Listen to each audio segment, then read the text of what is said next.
Recently, it's been great to see the fitness industry appreciating the benefit of multi-plane integrated exercise.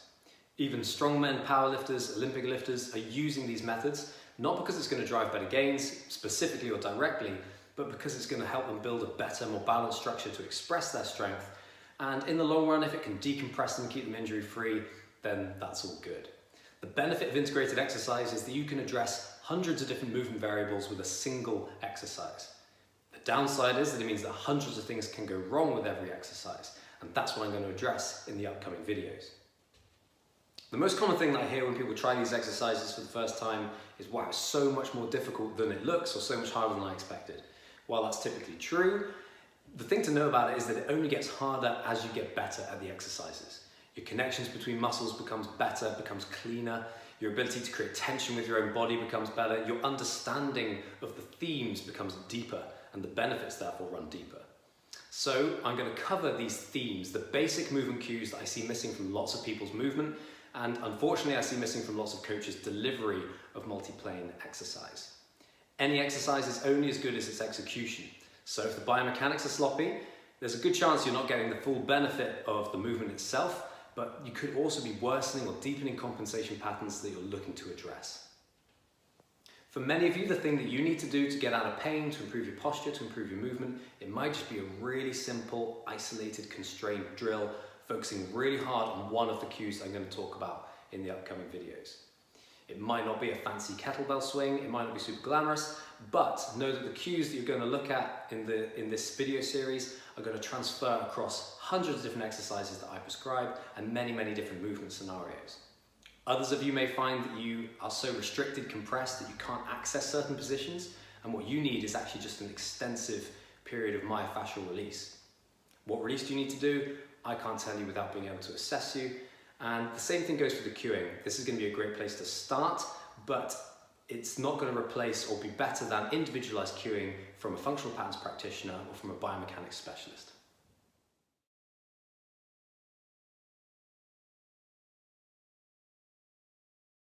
If we're going to talk about safe and effective movement cueing, the conversation has to start with the spine.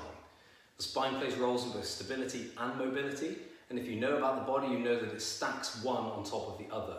You've got mobile ankles, stable knees, mobile hips, stable lumbar, and then a mobile thoracic spine.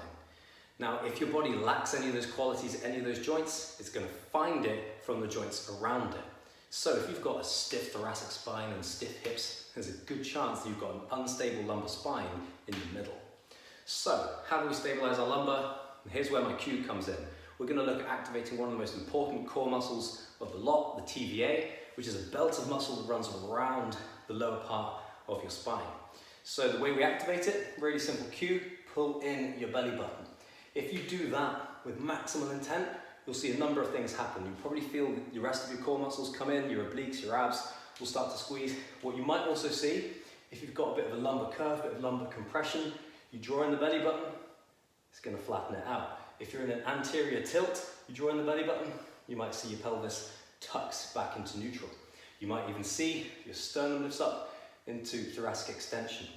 Best case scenario, you get the TVA in and all the other bits fall into place. Obviously, it's not always that simple. Now, here are two scenarios as to why that's a good cue for your movement. First of all, if we talk about rotation, if we allow my back to arch or allow my back to round like this, I just don't have much access to rotation. If I get the TVA in, pull in the belly button, lift up the chest, extend the T-spine, I've got so much more range. It's going to give me more potential to produce power through a rotational plane. And that's basically central to every sport you've ever heard of. Second scenario, if we think about coming up overhead and trying to produce power, so something like a med ball slam, when we're reaching up overhead, it's really easy to compensate by dumping into this hyperextension of the lower back. We've lost the TVA, we're also losing the connection between our lower body and our upper body. We keep this in, we reach up overhead, and suddenly we've got this full stretch on our rubber band of muscles. That's going to give us potential recoil to contribute to a really powerful slam. So it's worth getting consistent at getting in your TVA. How do we train that?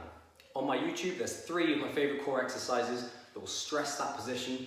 And if you focus on the cues with maximal intent, you'll see significant improvement in terms of your pain, your posture, and your movement. One of those exercises is just the humble plank.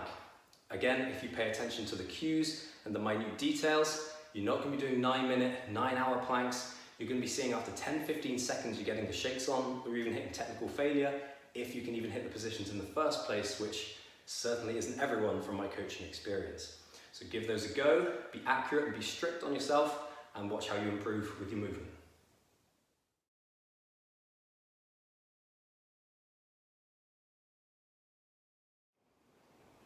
This next cue is the opposite of what you'd hear in most traditional training scenarios. Instead of shoulder blades back and down, we're looking to create scapular elevation. Now there's got to be nuance here. We don't want the traps just shrugging everything up and dominating the position. The cue that I like to use is make the shoulder blades float. We're looking for a really subtle amount of tension and elevation using the breath, the muscles around the back of the shoulders, just to slightly elevate. And we're looking to create this really wide shoulder position. We should see a nice open chest and an open back as well. We don't want either side, front or back, to dominate the posture.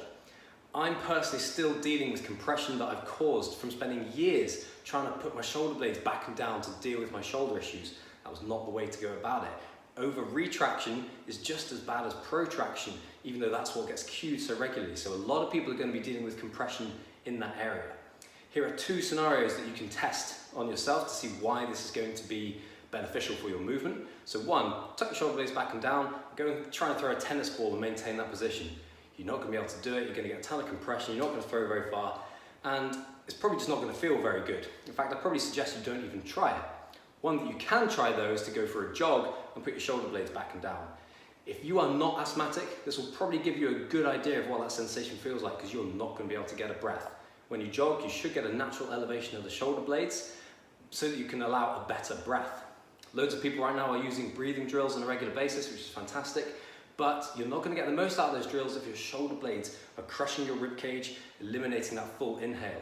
So make the shoulder blades float, look for a really wide posture, and allow that rib cage to expand.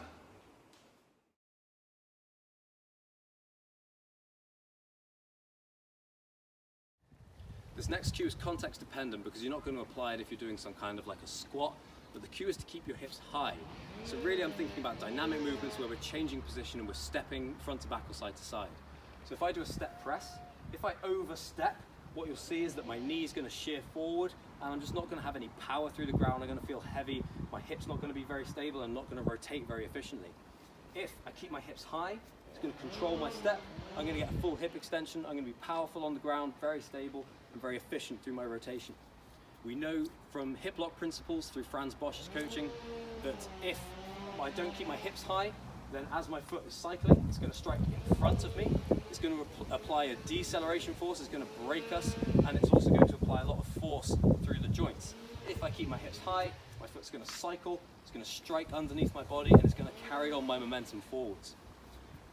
That's how that cue is going to be useful for you. Check out my video on the kickstand position to see some examples of exercises where this comes into play.